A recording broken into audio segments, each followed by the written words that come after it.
Hello, everybody, and welcome to MAWS Talks Wrestling, where we don't get hyped, we stay Stay hyped. hype. We are your hosts. I am LunaKage. And I'm Glenburg, and I'm excited. We're not excited, we're hyped. Hype. We are. We've got all the mojo up in this piece. Raleigh. So today is Saturday. We've recorded extremely late. It's it's barely Saturday. Shit, by the time we're done with the recording, it will be Sunday. Right. At least for me. At least for me. Central time, it'll still be 11. Right. So you're still good, but by the time we're done, it's going to be Sunday for me. But this should be up by the time before Payback. So anyway, we had not Arrival. I keep wanting to call it Arrival. We had Takeover. We had Takeover on Thursday, and tomorrow we have Payback. So it's like a double. It's like a twofer this week. Take over payback. Takeover, Payback. Yeah. So we got both of those special events. The first of which is totally not a pay-per-view, guys, and then the second of which is a pay-per-view. Right. Even though at this point, if people stop like buying or not buying, if people stop hosting the pay-per-views like on pay-per-view cable, whatever, the providers and shit, Right. if all the providers just drop WWE at some point, which I don't think will happen, but if it ever does, then the pay-per-views will be the same thing, the same exact thing as the NXT specials, because none of them, like, they will both just be on the network. Yeah, I see what you're saying. But yeah, it's cool. I always get hype and stay hype for for any NXT special, because Arrival was awesome, and then Takeover definitely did not disappoint. If anything, it topped Arrival. Man, if you were paying, like you mentioned, if you were just paying 60 for the network or just the NXT events would be worth the price alone. Yeah, I mean, so far we've had two NXT events, and totally each one of those was worth $30. Yeah. So, like, those two alone were worth the price of the network. And then you had WrestleMania, was also included in the network. Yes. So those three things alone more than make up for the fucking $60 price tag. I don't know if we get SummerSlam in this 6 month period. I think it's going to cut off right before SummerSlam, and then you need to rebuy. It would make sense because SummerSlam would be a really good selling point for another 6 months. To be like, hey, I bet they. you want to see SummerSlam? SummerSlam's usually freaking awesome. Right. SummerSlam is like WrestleMania Junior. WrestleMania Like, Junior. it really is, because like the two best pay-per-views of the year, as far as just straight up like, match quality goes, normally is WrestleMania and SummerSlam. Right, it's true. Because WrestleMania is the biggest show of the year. SummerSlam really has no other gimmick other than being the second biggest show of the year. Like, the big four, WrestleMania, SummerSlam, Survivor Series, and Royal Rumble. Right. Royal Rumble is always going to be special because of the Rumble. Yeah, but it's more of a segue into WrestleMania. You're right. The Royal Rumble's not really a good match. Like, it can be entertaining for sure, but like, I don't think there's ever been a Royal Rumble that's been considered a 5-star classic. Oh my God! He eliminated him with a vicious clothesline. Right. Like, without Kofi Kingston, like, what good are the Rumbles really? Like, it's just like, oh, everyone's down, suddenly fucking, Ernest Miller comes in and starts dancing, Ernest and then Miller. immediately, Ernest the Cat Miller, like that happened. That happened the year that Benoit won, I believe, 2004. Like, Benoit had been in there for so long because he was the first one in there, and eventually, like, Benoit was down at some point, and so was everyone else. I don't think there was even that many people in there at that point. So they just had Ernest the Cat Miller come out, and he just danced. Like, and then I don't know if he got eliminated or if he just eliminated himself, but all he did was just come in and dance, and then he was gone, and that was it. That's crazy. Yeah, the Royal Rumble, can be entertaining, but they're definitely not good matches. If you understand what I'm saying. Right. The matches at the Royal Rumble can be good.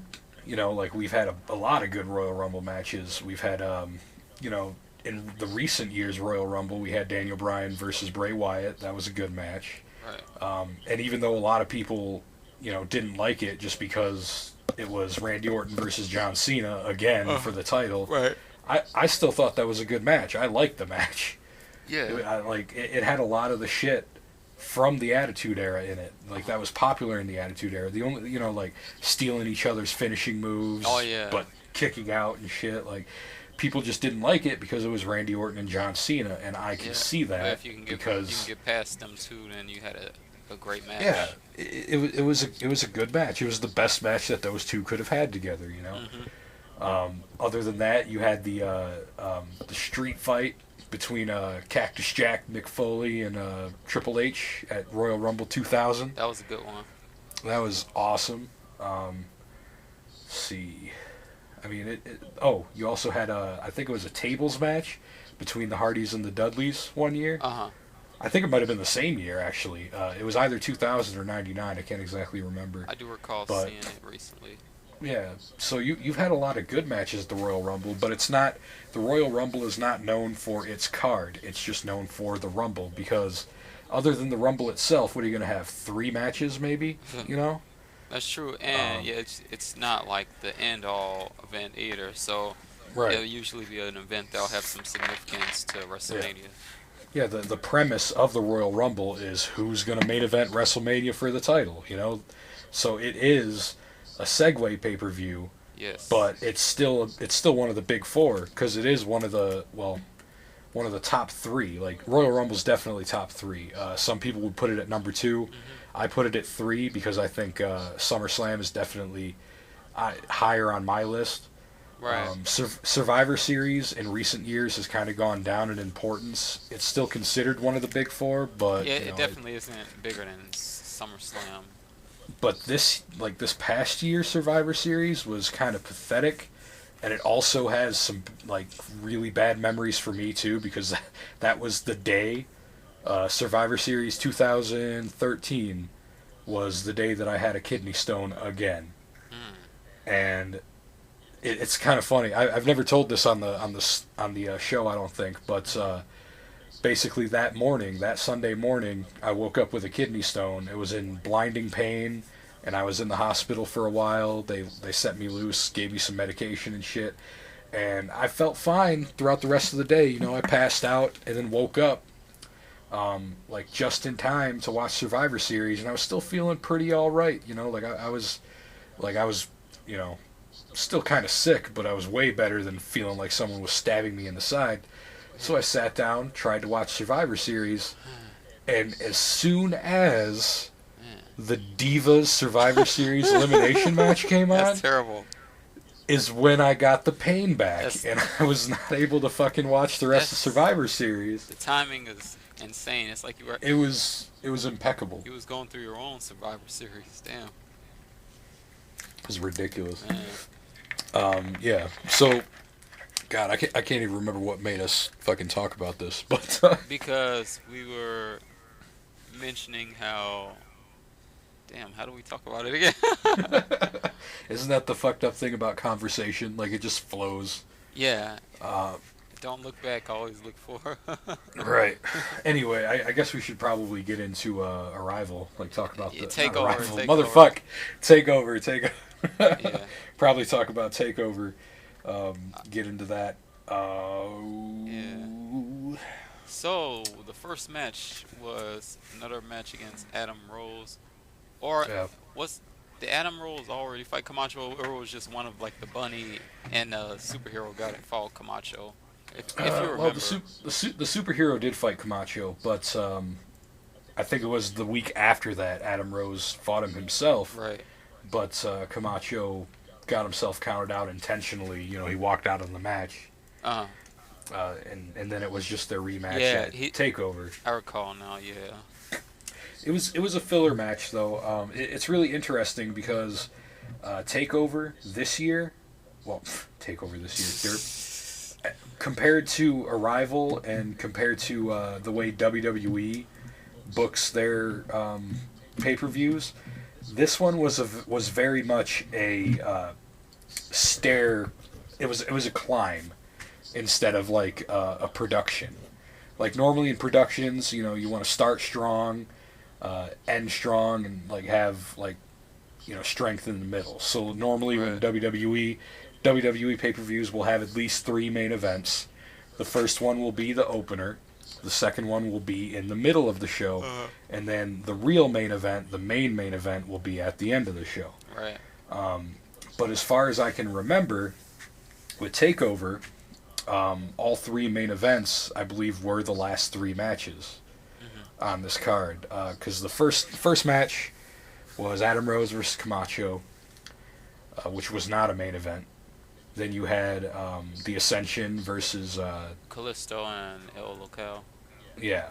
Then then it got into the 3. Well, actually they skipped the point because after Sammy and Tyler, Rusev had his little that was more of a promo. That wasn't a match. Yeah, that wasn't a match at all. That was just you know, him doing stuff.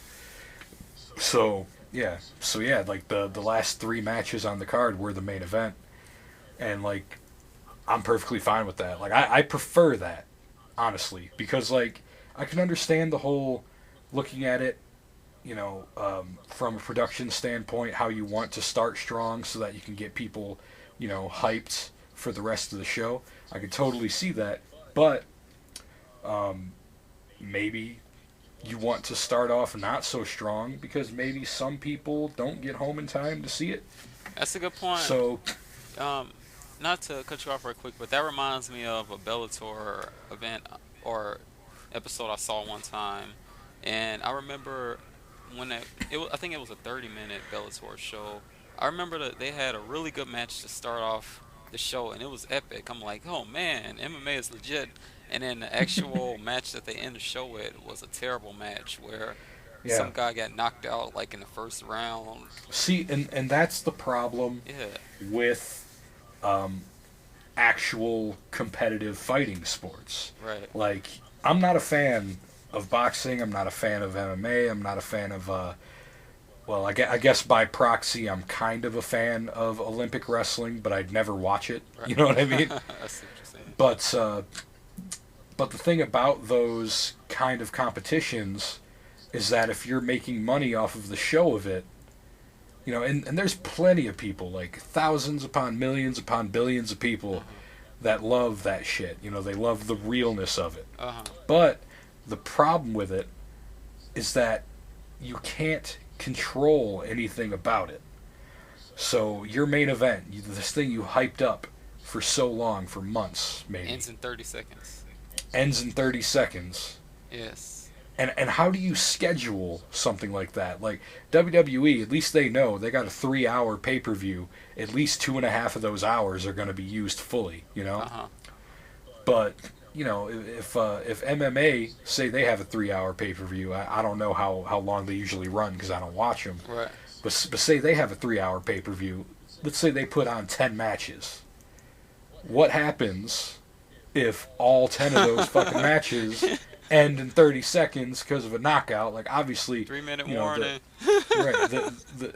The numbers involved probably like would, you know, not be possible because like what are the odds of 10 knockouts in one night in under fucking 30 seconds? But it could happen. And the first and only 5-minute show. the first and only pay-per-view I've ever seen of MMA. I don't remember what it was. I believe it was a UFC. The only reason I wanted to watch it was because it was the only 2 guys in MMA I knew, and that was Tito Ortiz and Ken Shamrock. Right. And why did I know those 2? I knew Ken Shamrock because he was a WWF wrestler, and I knew Tito Ortiz because he was a referee at TNA Hard Justice when AJ Styles finally took the fucking main belt off of Jeff Jarrett. So I knew these 2. I was like, oh, this would be cool. You know, I want to watch this. And guess what happened in that fight? Oh my fucking God. Ken Shamrock got knocked out. Got knocked out. Well, not knocked out, but the match ended in like 10 fucking seconds. And it wasn't a knockout, and that's the thing that pissed me off even more. Fucking Tito Ortiz came in there swinging, got fucking Ken Shamrock down, and was just swinging, and the ref was like, oh, fuck it, and then he ended the match. And I was like, that's the pussiest fucking thing I've ever seen. What the fuck? And that's the thing, too. I wonder how people feel when they invest a lot of money to actually be there to see those events, to get a front row seat. And then you saw a 10-second match. It's like, can you be excited? Like, yo, he got knocked out in 10 seconds. My money is worth. Right. and like, that's the thing about, like, WWE or pro wrestling shows in general. Regardless of how good the matches are, because, you know, that could vary by opinion. It could vary, you know, just for whatever. But, you know, they try at the very least to give you your money's worth. Yeah, they put on a show and they actually tells a story. Like, what if Undertaker and Shawn Michaels, like, in the beginning of the match, sweet chin music and the streak is over. Oh my God.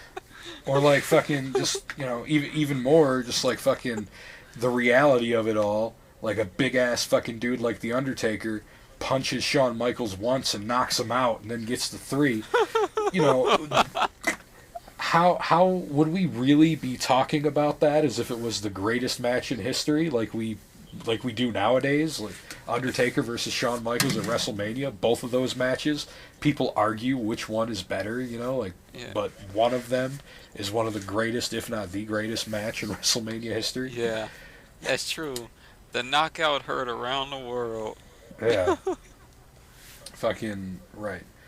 So that's always interesting though. Like, I know, of course, there'll be different arguments about it. Like people who say with boxing, you know, it's a lot of strategy involved in it. You know, a lot of defense. I mean, there is, like, it's real fighting. There's obviously strategy and all that stuff in MMA, boxing, and what have you. But the fact that there's no way to control it does not, for me at least, make a good show. Because, like, for example, when you watch pro wrestling, right? How often do you consider a match where a guy just brawled with a guy and did nothing but, like, threw punches, and the guy wasn't able to put up much of a fight? You know, Randy Orton put on like 35 headlocks. You know, like we'd consider that a bad match. Like, it'd be boring. Yeah. And in UFC or, you know, fucking MMA in general, every single match I've ever watched, against my will, by the way, was fucking a dude or two dudes squaring off for way too long, and then every time a fucking punch is thrown, you know, if it connects, most of the time, I don't really see anything cool about it. It's like, oh, he nicked him a little bit. He shrugged it off. Like, oh, he kicked his leg. Oh, he kicked his leg again. Oh, he kicked his leg. And then, like, they start fucking grappling, and then they're just on the ground hugging for a good solid 35 minutes. Oh, God. And I'm just sitting here like, this is the equivalent of the most boring pro wrestling match I've ever seen. Yeah, you lose a lot of the momentum because it keeps stopping every few seconds. And there's that too, like the whole rounds thing. Like I can understand people like that. You know, I'm not an MMA guy. I'm not a boxing guy. I'm a wrestling guy. But I prefer more show in my show. Yeah. You know? I mean, and it's not like I know they can also use the argument about wrestling appearing to be fake fighting, but at the same time, they do know how to take a bump. It's not like somehow they're just poking each other so nothing hurts. Well, I mean, that's the thing. Fake fighting is always more entertaining than real fighting. Yeah. And I will like, sure, that's a matter of opinion, but I mean, it's fucking true. Like, for example, how many people would pay to see two kids in a schoolyard fight? Right. Now take that, and I know there's a lot of people that would at least want to see that for whatever reason, especially school kids. Like, fucking, I remember I would be walking home from school sometimes, and I would just see a crowd of fucking people. Oh, fight! They're all fighting. It's over. But now compare that compare that to all the fucking action movies and martial arts movies are out there. That's a good point, because when you have a martial arts movie, they're not killing each other or anything, but it's fake fighting. yeah, but that shit, everyone loves it. I mean, Yeah, everyone fucking loves it. People who hate wrestling love it.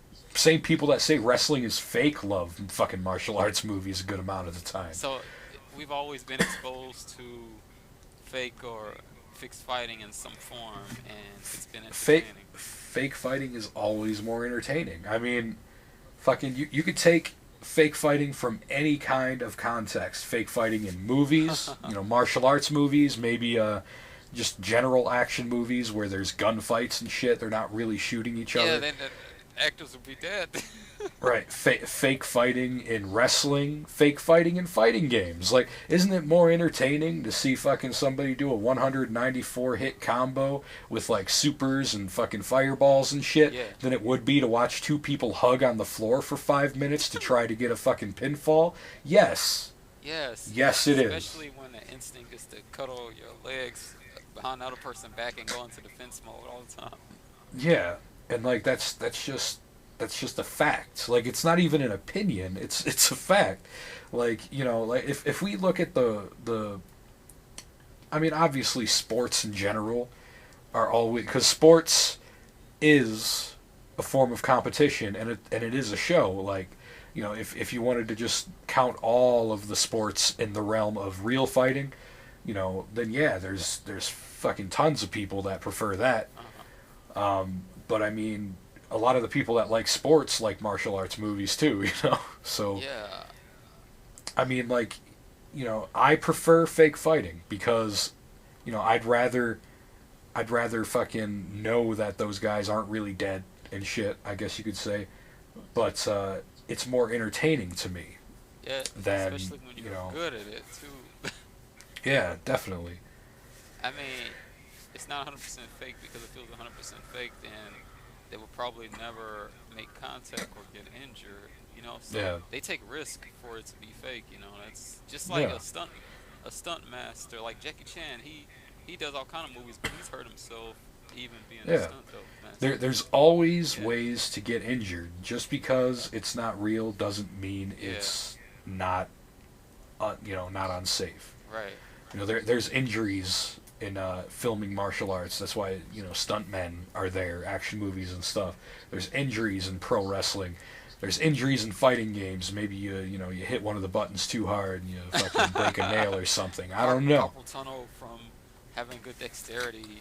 Right. Maybe like you need glasses because you looked at the TV for too long. But there's injuries. There's injuries in fake fighting. There's injuries in real sports. Obviously, there's always going to be that. Man, we're definitely covering a bunch of topics here, and we're getting off track. That's funny. This was born from talking about Bellator. I think that's the funny thing. Yeah, you brought it up. You caused this. Just because we were talking about having a good match in the beginning, but I guess it was still an interesting topic. If people listen to our show, they would comment, and talk, Right, and that's the point of the show, is moments like that. Like, we review and stuff like we review wrestling events sometimes, but that's not really the point. We're not a typical let's review Raw show. Like, we do that in our own little way, but we're not running down the show with a fine-tooth comb and saying, okay, this is what happened, and this is this and this is this. We're just two guys talking about what happened in wrestling this week. When I used to like screenshots and stuff from right. That's all we are. We're just two dudes discussing wrestling that happened this week, and not always what happened this week. So anyway, we had Adam Rose take on Camacho. Yes. Adam Rose won. It was okay. It wasn't. I wouldn't call it a good match. It wasn't a bad match. It was an opener. It was an opener. It wasn't a strong opener, but I guess you could say that it did work to get people hyped, because having Adam Rose be the opener, it managed to get people off their seats. Right. So that was pretty good. Also, apparently, there was a dark match. There was a dark match. Obviously, we didn't get to see it, but apparently it was Bayley versus Sasha Banks. Really? Yeah, and Bailey defeated Sasha Banks with the Bailey to belly. I see. So that's yeah, I know your girl lost. It was a dark match. I like Bailey though, so I'm Yeah, cool with that Bailey completely. is good. Yep, she can Bailey my belly anytime. Nice. So the next match was the Luchas versus the Ascension. I thought that was pretty good. Yeah, like it was a pretty good match. It wasn't an amazing match. It wasn't a main event by any standpoint, but it did kind of give the Ascension competition. Yeah, it made them look mortal for once. It wasn't a squash match, Yeah. and I haven't seen all of their matches, but every match that I've seen since I started watching has just been like a flat out squash match. Yeah. So it was good to see them actually getting heat for once, you know. Yeah. And man, Ricardo Rodriguez in a mask is pretty tripped out. yeah, he botched a couple of times, but it wasn't anything super big. Yeah. Like one time he went for a springboard crossbody, and I don't know if it was his fault by just not, jumping far enough, or it might have been I forget which member of the Ascension took it, but it might have been their fault for not being in the right position. I can't remember exactly, Right. but basically it wasn't so much a crossbody as it was a horizontal chop to the midsection. Horizontal chop to the midsection. Oh, I got you. Yeah, yeah. So the Ascension won that match. After that, we had Sami versus Tyler. Yeah, Sami Zayn versus Tyler Breeze, and I think, at least, if he doesn't get called up soon, oh shit! Look at that house centipede. It's a pretty one. I consider them the guardians of the basement. Okay, anyway. Yes.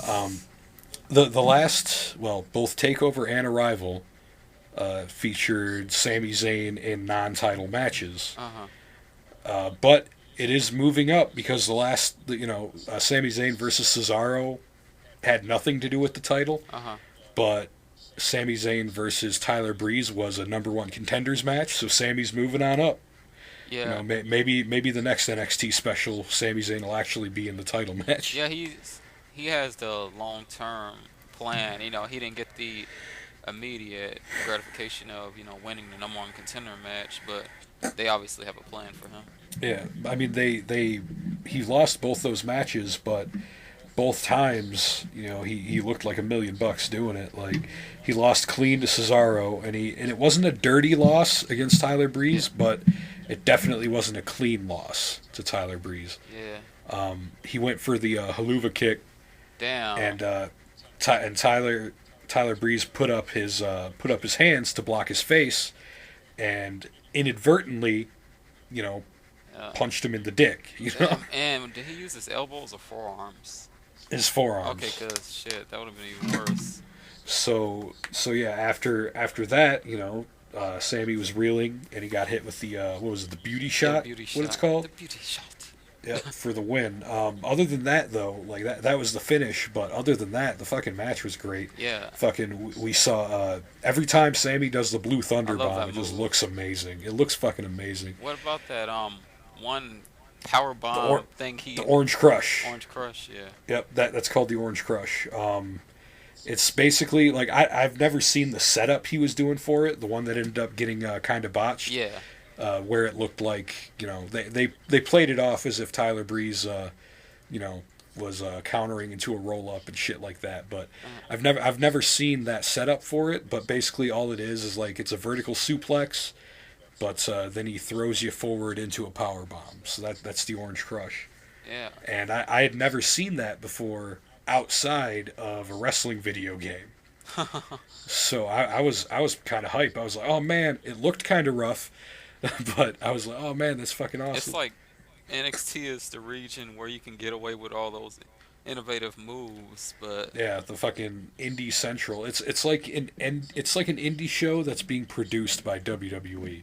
It's like if Ring of Honor fucking worked with WWE and had the only thing they did was supply, like, fucking cameras and production and shit, that's what it would be like. Everything looks brand new, everything looks good, but the wrestling is very indie quality. Yeah, I think NXT was like the best possible idea to happen in WWE's future because it doesn't let them stagnate at just keeping the same people at the top. At least this will keep bringing people on board. And one of the big things I like is NXT isn't treated like I don't need that show anymore. I made it to the big leagues. Like, Yeah, it's I actually mean, like a prideful show. Like whenever people go back to it, I mean, Rusev has so much freaking personality when he went on Takeover. I mean, he tried, I guess. But every time somebody comes back, like, dude, it's amazing, fucking, when Big E came back to take on Bo Dallas, in that and that's a Bo Dallas leaves NXT match. His gimmick from NXT was 5. Like, 3 ain't enough. He needs 5. Where if he gets the pinfall, it needs to be a count of 5 instead of 3. Obviously, during that match, the match itself at least, he just took a 3 count pinfall. But the whole time, fucking, when he was walking to the ring, the crowd was chanting 5. Like, fucking, like, yeah, like Big E was kind of getting into it. I think I can't remember exactly, but I remember likening it to Booker T's 5-time thing. Yeah. And it's kind of cool, like, I like that gimmick. That gimmick was never brought to the main roster, but the fact that it's still so over the one odd time that he comes back to NXT, it's great. I like Big E's charisma. It's like subtle, but it's like really funny and animated when he actually gets into it. Like when he lost against Wade Barrett. Yeah. Bread and butter, not bread and butter. I mean, Bad News Barrett. B&B's. Yeah, it was like so. Tell us about your match, and then like yeah, that was fun. He broke off into like a 1950s fucking reporter gimmick. Yeah, Big E is one of those guys that does have a shit ton of personality. It's just in the main roster they don't let him show it, And like with a guy like Big E in the mid card and a guy like Bad News Barrett in the mid card, they could easily rekindle what they had going like so many years ago. I'm watching right now. Actually, I'm 34 minutes into an episode of WWE Countdown for the greatest ladder matches, and quite a few of these have been for the Intercontinental title. True. And had a feud for it. Like had a story going into it. The famous ladder match between the two famous ladder matches between Shawn Michaels and Razor Ramon for the Intercontinental title. Fucking the match between The Rock and Triple H in 1998. I think it was SummerSlam. Like literally the year before they became fucking top guys competing for the WWF title, they were competing for the Intercontinental title, and it meant something. Wow. Shit, what was the other one?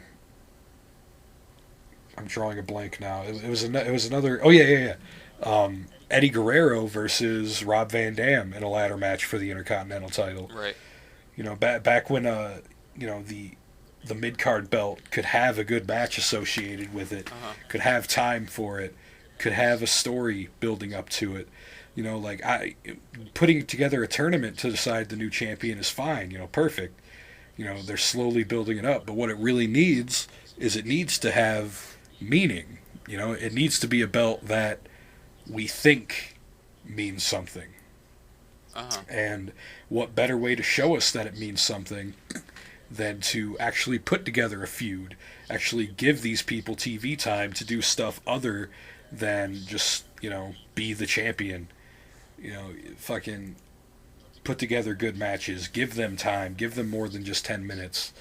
That's all it really needs, like just build it up a little bit more. Like we could easily make, the Intercontinental title what it used to be by just making it mean something. And at least with all these new guys, not new guys, but all these guys that used to be in the upper echelon back when there were 2 world titles, now at least there is that mid card, which is upper mid card. Right. Guys that used to compete for the world title, like Sheamus and Alberto Del Rio, Rob Van Dam, putting them into the running for the Intercontinental title, it does kind of help that.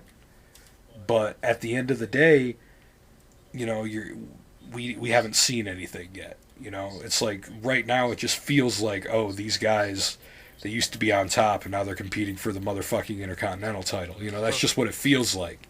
Right. I get what you're saying. Yeah.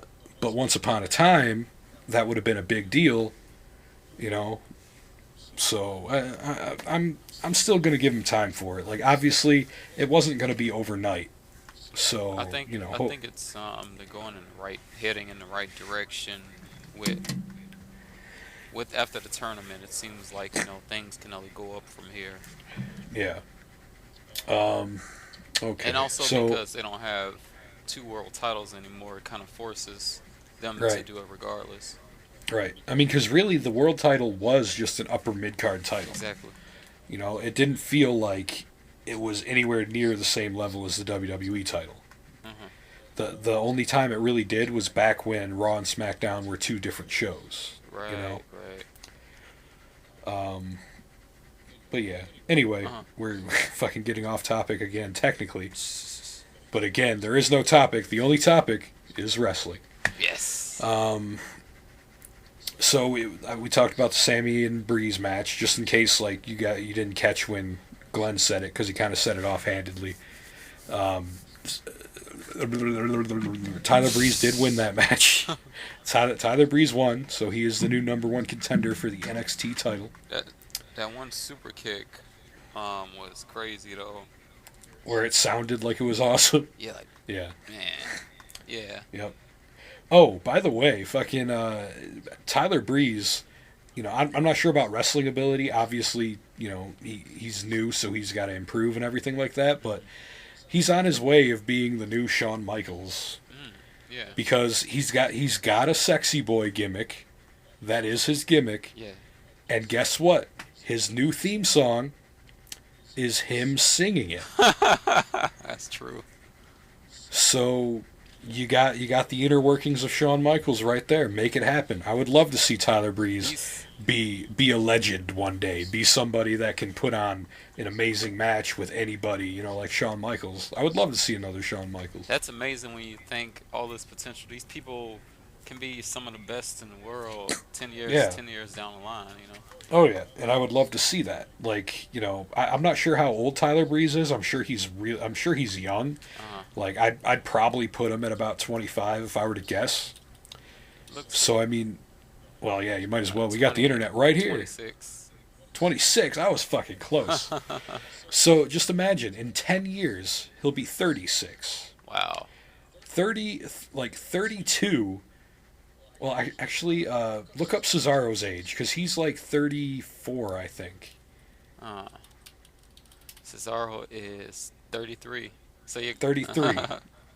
So just think about that. Like fucking Cesaro is considered one of the up and coming new guys, But in 10 years he's going to be 43, But fucking Tyler Breeze, in 10 years he's only going to be 36.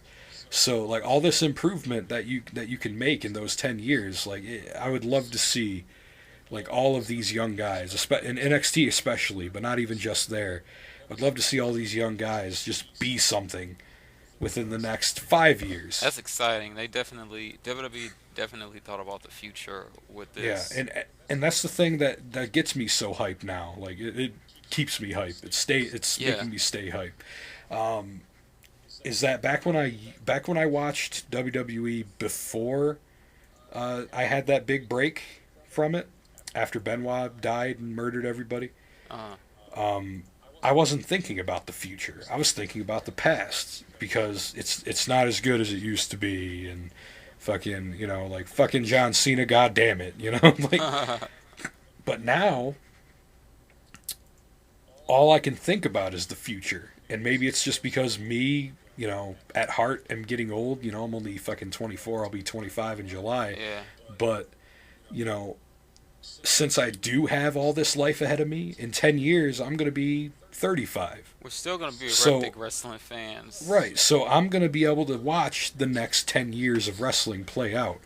And to get, like, a lot can change in 10 years. Yeah. The guys we're watching in NXT might not even be around in 10 years. But getting that little glimpse into the future, a future where they're not going to have John Cena. A future where they're not going to have Randy Orton. Or if they do, it might be in a much, much smaller capacity. And that kind of stuff gets me excited because it's like, man, what's it going to look like? Is there going to be like a next, the guy? Is there going to be a next John Cena, a next Stone Cold, the next, The Rock? Wow. Is there going to, like it kind of gets me amped up because I'm looking forward to seeing that now. Yeah, everyone's still playing these roles. Like Triple H will most likely still have a prominent position in the business. Right. Okay, so I guess we should probably keep going. Man, we're 41 minutes into this and we still haven't finished with NXT yet. All right. So next up we had what was it? The squash? Not even a squash match. It was just a squash. Yeah, it was a squash, and yeah, Rusev came out and Lano came out, and they were both talking shit, and they were like, "Yeah, Putin is the best," and it's like no one cares. And then I'm like, okay, who's he gonna squash? And then Mojo Rawley came out, and I'm like, what? No, they're not gonna have Mojo Rawley get beaten up. They've been building him for so long. Like, Mojo Rawley has been coming up and having nothing but squash matches.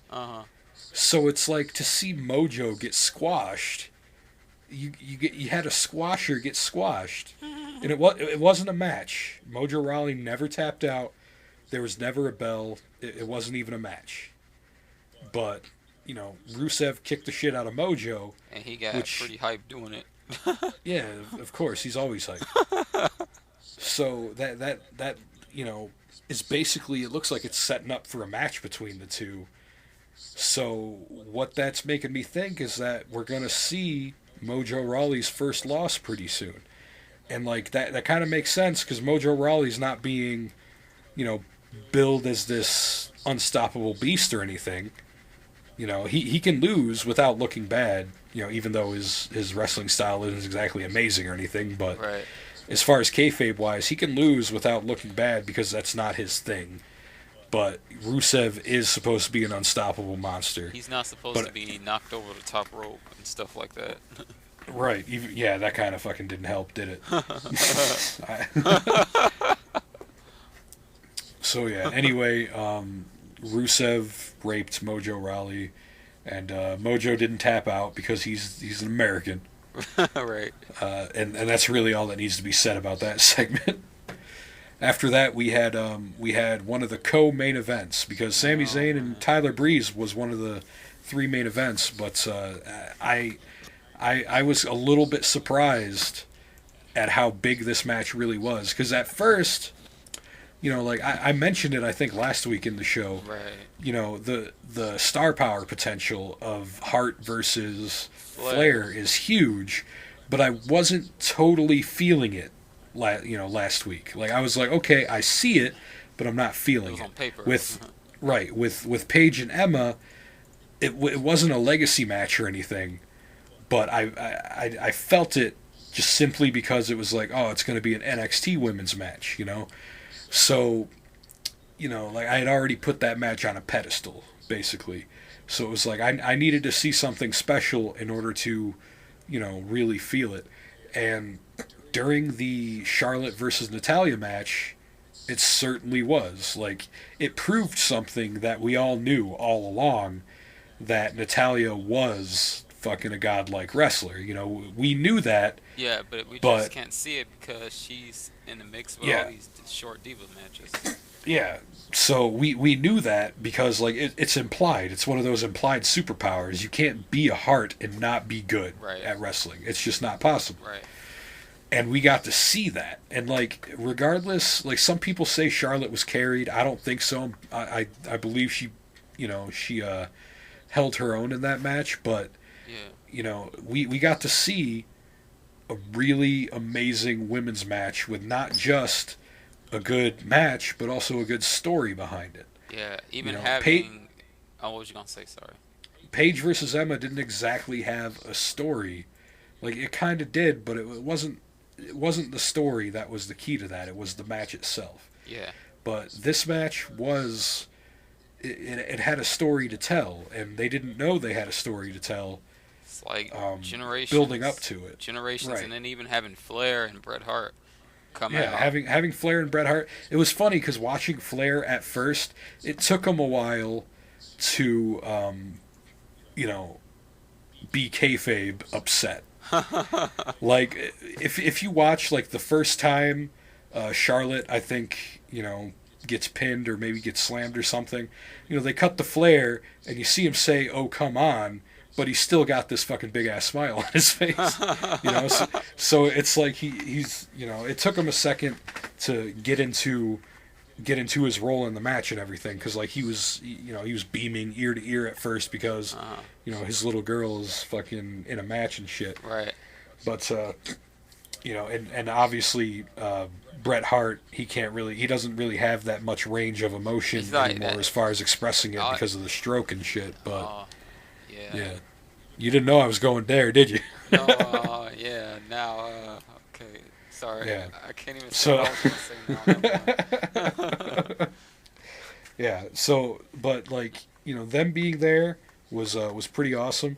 I'm surprised it was as clean as it was. Like I was half expecting fucking Ric Flair to start tripping Natalya when she started running the ropes and stuff. I was expecting something. Yeah. But none of that happened. It was clean all the way through. There was no foul play. Really good technical match too. Yeah, it was technical as fuck. Like it was definitely the kind of match that you would imagine, Ric Flair and Bret Hart having with each other. Yeah, I think they were perfect opponents for each other too, because we clearly saw Charlotte was the underdog, but she performed at a high level. In the match at the same time. For being as new as she is, like she's only been wrestling for 2 years. Right. For being as new as she is, like she definitely has what it takes, and the fact that she grew up with it, like her father's Ric fucking Flair, so like obviously wrestling, wrestling has been a big part of her life, regardless of how much of it she was doing. So she was gonna be at least well versed in the mechanics at the very least. Mm-hmm. But they both pulled it off. At the end of the day, we had Charlotte winning by hitting her what did she call it? Bow to the Queen or something. Queen, she hit that. What I really like though, she did use her dad's figure 4 at one point. I like that. But she is trying to differentiate herself from him while still maintaining the the name, because she uses what she calls the figure 4 headlock, which is which they made sure to point out isn't a head scissors.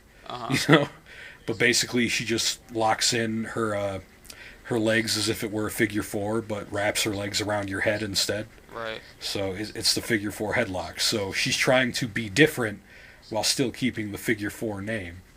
And I thought that's pretty cool, too. Yeah, it's good to be innovative. And she's got the bow to the Queen instead of the low blow, which makes sense because Ric Flair, low blow is one of his favorite finishing moves, but, Charlotte's fighting women, so she can't really do that as effective.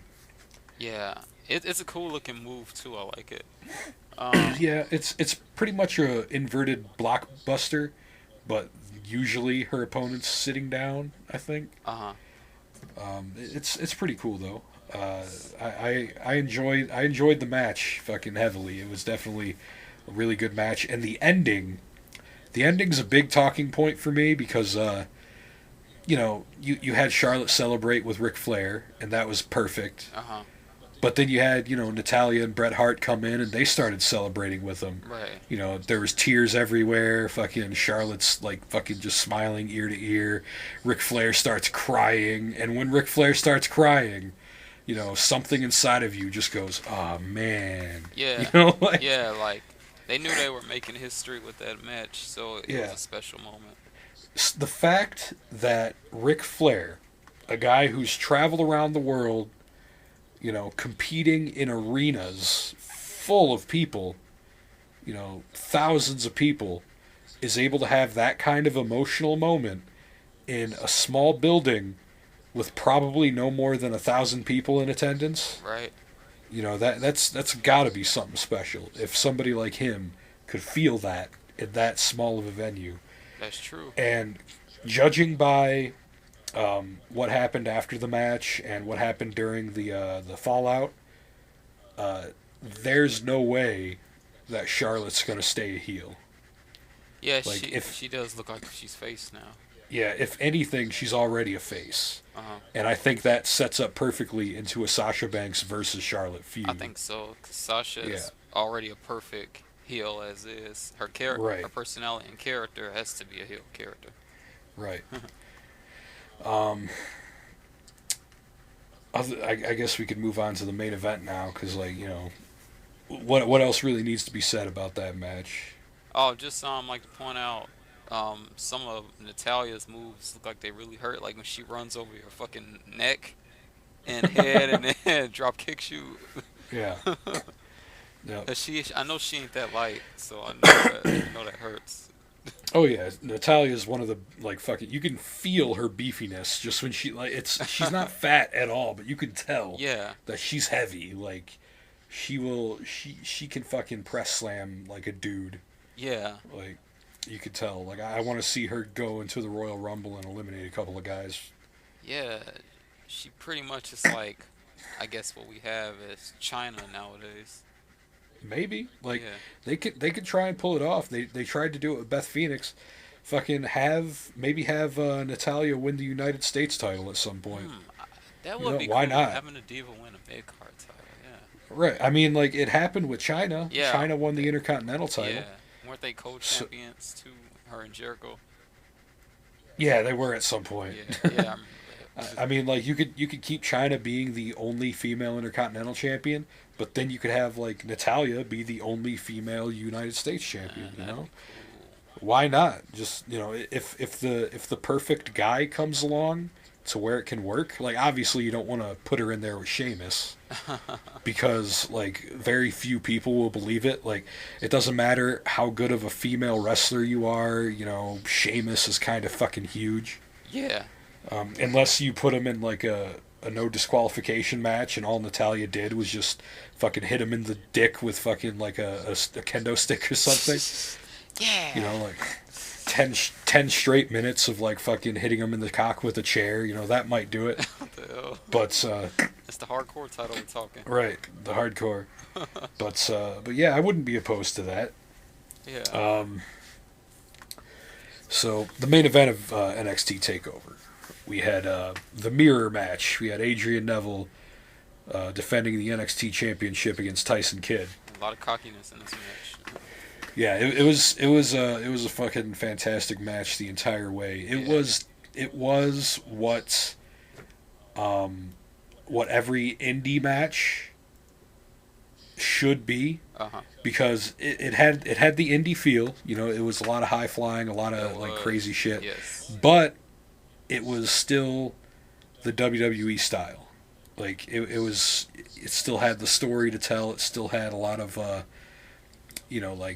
I call them rest spots. I don't know what they're actually called, but moments where both guys are laid out, and they're having a hard time and shit like that. It was a storytelling match, but it was still a good, crazy ass match. Right. It was everything a fan of wrestling could really want, really. Right. I see what you're saying. And you had a few really good spots in there. The moment where you had Adrian Neville run up and tried to springboard off of the second rope, but then Tyson Kidd followed him and seamlessly executed a Russian leg sweep off the second rope. That was tight. Yeah, that was sweet. And you had the part where they literally did like a mirror move thing where the arm drags and drop kicks. Well, yeah, the arm drags, drop kicks. But at one point, they both tried to drop kick each other, but then, they missed because they only drop kicked each other's feet. Yeah. But then they both did a handspring at the exact same time and, popped up and shit, That's right. Little things like that was awesome. The fucking very top rope Hurricane Rana was awesome. Oh, yeah, when he, I'm trying to remember the one where, Adrian Neville flipped out and landed on his feet.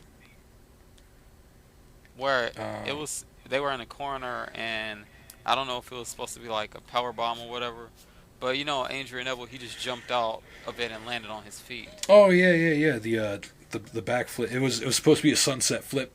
Yeah. They do that all the time. Yeah.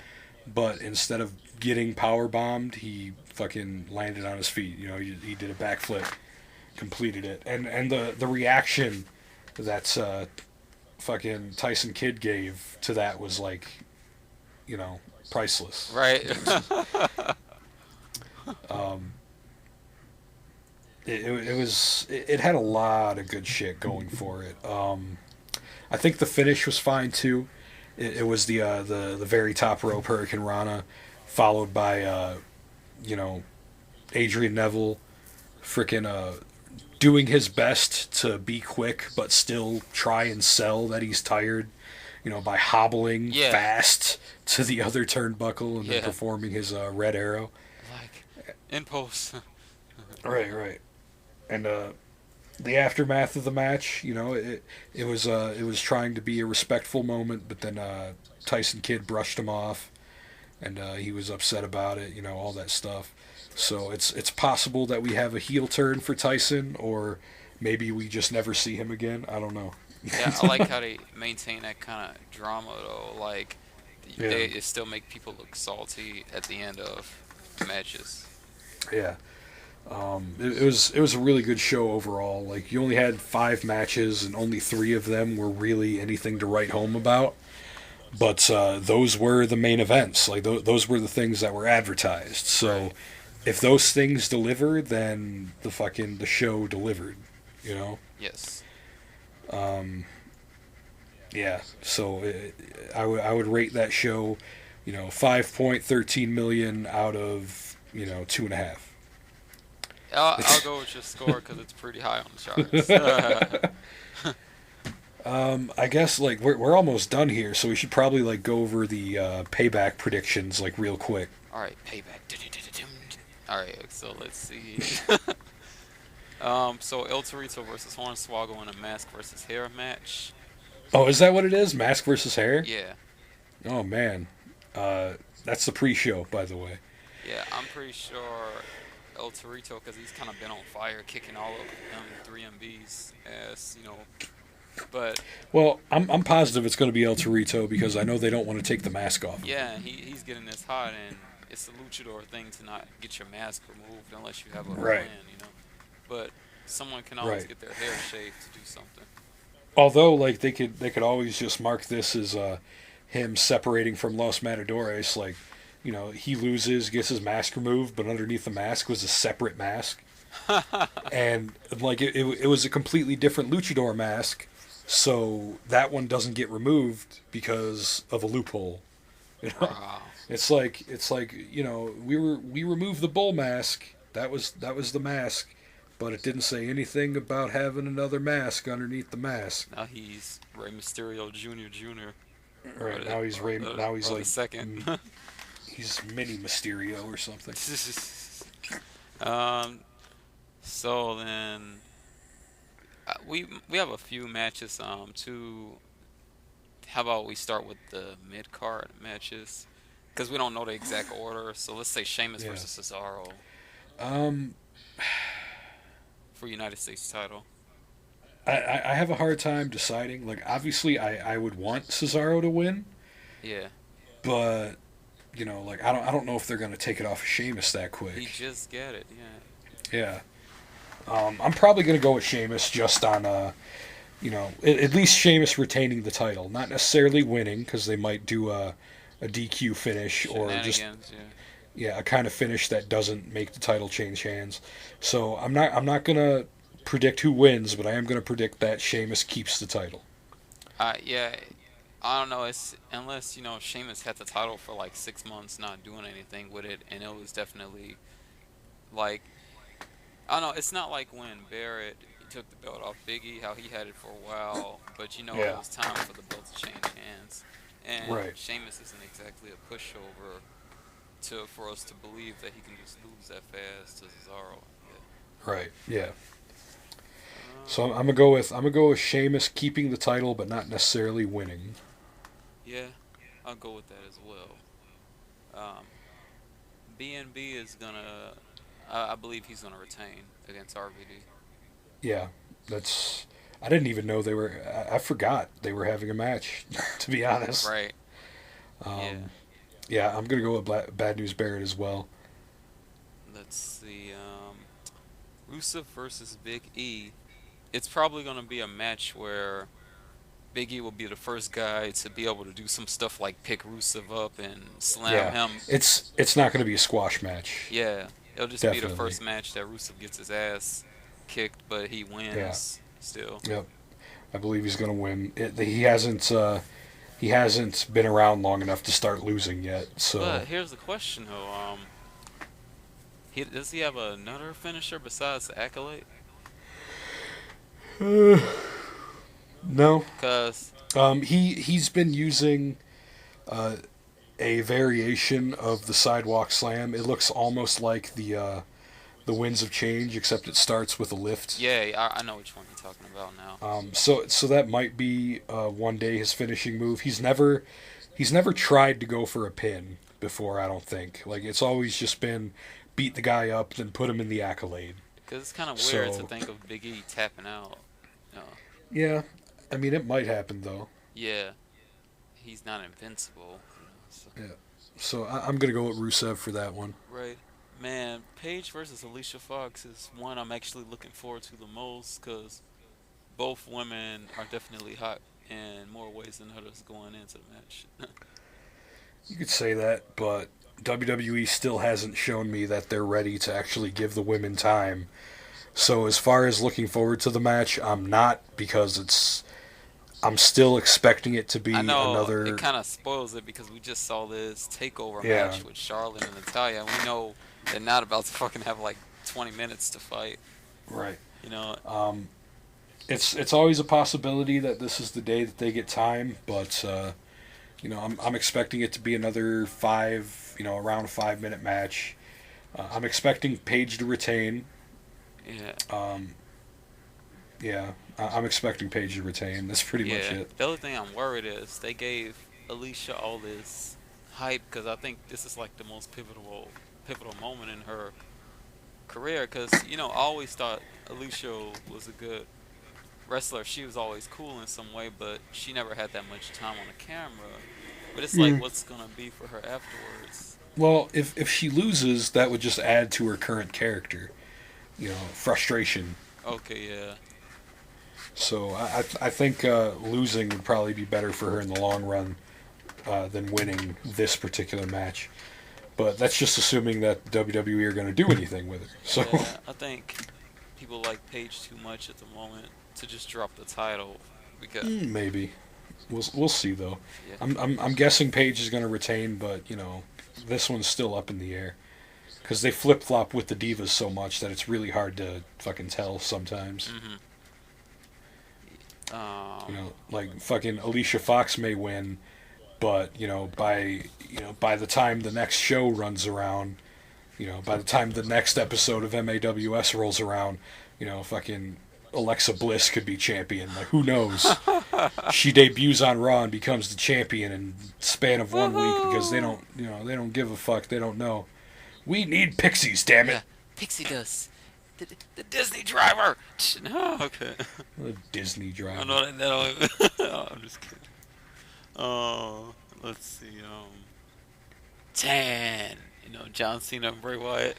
Yeah. As far as predictions go, I don't know. But instead of a prediction, I'm going to give who I want to win, and that is obviously Bray Wyatt. Yeah. Yeah. This is. I'm thinking, how does Cena, win this match? Or, what happens to him if he loses? So it's. Fucking. I just had a silly thought. Fucking Big E gets to the main event at some point, and like he's fucking done with the last. They're getting ready to have a last man standing match, and Big E's like, man, 10 ain't enough. I need 15. Right. I need 50, just add another 5. Right. I need to make sure you're out. um, I guess with this match, because Cena, he lost the cage match, but won the WrestleMania match. Yeah. I don't know. I think Bray needs to win this feud. Uh-huh. I think it'd be better. Because then if Cena wins, it looks like another day in the office. Pretty much. Like a filler arc in an anime, even though the main character faces some big threat, he's always going to win in the end, no matter how legit this villain looks, because it's a filler. Right. Yeah. Right. Something like that. But I'm gonna go with Bray because I'm kind of hoping. Yeah. I'm guessing Bray Wyatt as well. All right. So we got one match and one thing. Uh-huh. So, Isn't it? There's only one more match left, right? the Evolution match. Yeah, Evolution versus Shield. Once again, I think Shield is going to prevail here. Mm-hmm. No holds barred, 6-man elimination tag team. Elimination, but you know what? I do firmly believe that it's going to come down to just Roman Reigns. I was about to say that, because if they're going to set up him versus Triple H, which I've been hearing at SummerSlam, it has to be something for them to pick out Roman Reigns Right. as a separate. It needs to probably be like Survivor Series, when he was like the lone survivor. Right. Let me set up because I didn't do any fantasy booking this week, so I'm going to set up a short fantasy booking thing here. Potentially, what could lead up to this match between those two could be, maybe the Shield overpower Evolution at the very beginning. Like somehow it's Triple H versus all 3 members of Evolution. I mean, burp. All 3 members of the Shield, and then Triple H, being the sexy badass rebel that he is, he manages to eliminate fucking Dean Ambrose and Seth Rollins because he's fucking Triple H and he does whatever the hell he wants to do. Right. And he's got the pen, Jack. Yep. But then as soon as he's done eliminating one of the other 2, he turns around, gets speared, and then loses. So we never really got to see the Triple H versus Roman Reigns. So the whole time, Triple H is like, burr, and the Roman Reigns is like, he doesn't say anything because he doesn't say anything, and then we get this match because it happens. Right, because he said, I wasn't ready. I wasn't ready. And then Snitsky comes out and he's like, it wasn't my fault. Almost forget about Snitsky, that's funny.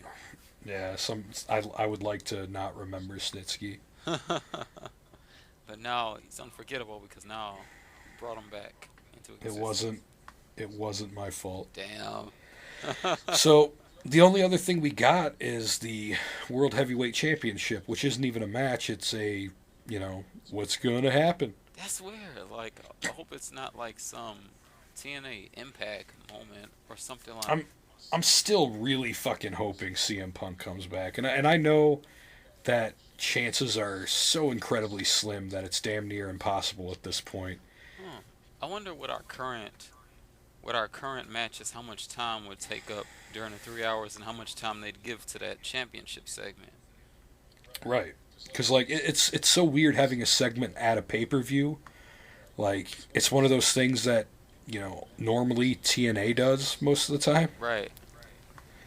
But I'm excited to see what happens. Like the fact that it's not a match, and They got to get the title off of Bryan because Bryan's not going to be wrestling for a long time. So they know that they have to take the titles off of him. They know that it's Chicago. And even if there's not an actual match, like, they know Chicago's not going to be fucking happy about it. So what could they do to make this not be as bad? Right. Like, this could be the perfect opportunity. Like, let's say CM Punk does come back. Let's say it happens. My dream comes true, I guess. Right. What could make this okay for a Chicago crowd? This doesn't necessarily have to be the main event because that'd be silly. But Stephanie McMahon strips Bryan of the titles, or no, doesn't strip him. Bryan willingly gives it to her because he doesn't want Brie to get fired. Right. Then, kind of building off of what I talked about a couple weeks ago about how I originally said that Kane was going to have an open challenge, maybe. Right. Instead of that, maybe or maybe it does happen this pay-per-view. Maybe it still happens. Stephanie's got the titles in her hands, and she's about to reward him to Kane, and she says, if there's any objections to me giving, if there's anybody who does, fucking anybody wants a shot at Kane, the titles, and maybe, come on out. If not, I'm gonna give him to Kane. And then, she starts doing a count or whatever. I don't know. And then somebody comes out and has an impromptu match. If it was CM Punk, fucking ridiculous. Awesome. Yes. But it doesn't necessarily have to be him for this scenario to be what happens, And I'm kind of hoping that it's something good. I want to see something cool and not just a straightforward, okay, you gave me the titles, or maybe like they end up brawling or something. Maybe Brie finally starts kicking Steph's ass. Like, I don't want to just see that because that's like a little too obvious. I want to see something get mixed up in it because it's about the titles more than it's about fucking Brie and Stephanie, Yeah. It'd be interesting to know if it was Punk, because like you said before, all the right, cards are in play. I forget how to say that, but you get my... All the planets have aligned. Right, the stars have aligned. Yeah. You get the point, but I think it should be a big segment, because if we figure Evolution match will take up like at least 30 to 45 minutes. Oh, if only. If they give that match 45 minutes, that'd be pretty hype. Yeah. It's because it's been a while since they've had a match that long. Yeah. It used to happen a lot in the Attitude Era. You had like Iron Man matches happen in the Attitude Era. Because an elimination match will, by theory, take longer than if the whole team gets eliminated because one of their guys get pinned. Right. Yeah, definitely. Yeah. So I think that would be pretty awesome. And then I would think that the mid-card matches will take like maybe 15 minutes a piece in themselves. The Divas match, maybe 5 minutes for real. Right. Yeah. So if you in the El Torito match is before the actual pay-per-view.